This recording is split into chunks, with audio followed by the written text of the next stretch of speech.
Mercedes-Benz is currently undergoing a massive personality crisis.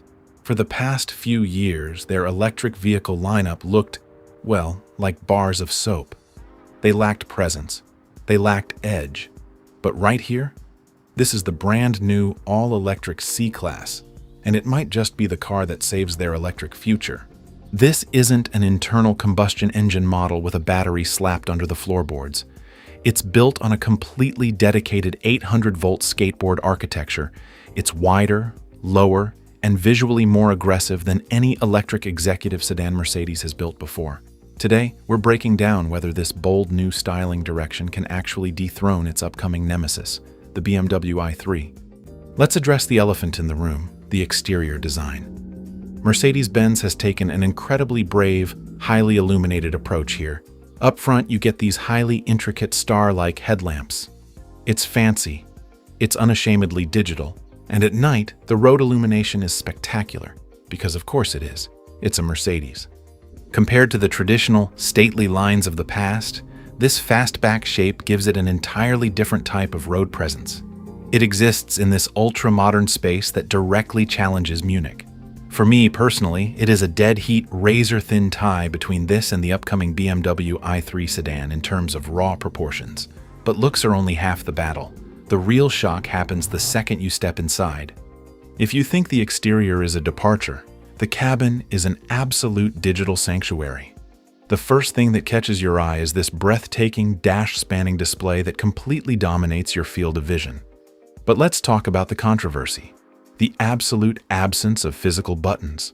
Reviewers love to complain about touch controls. But in my honest opinion, I think a lot of people just don't find it that annoying anymore. The reality is, humans adapt.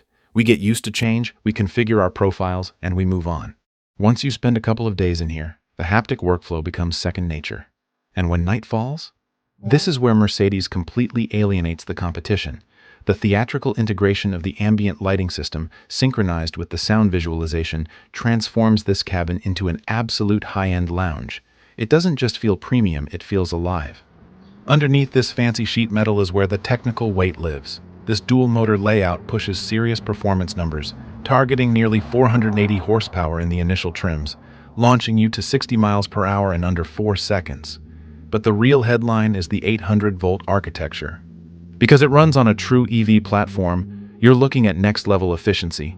We're talking about a massive real-world range and DC fast charging that can recover over 300 kilometers of range in just 10 minutes. It behaves like a true grand tourer, masking its heavy curb weight with an incredibly sharp, rear-biased driving dynamic. So, where does that leave us?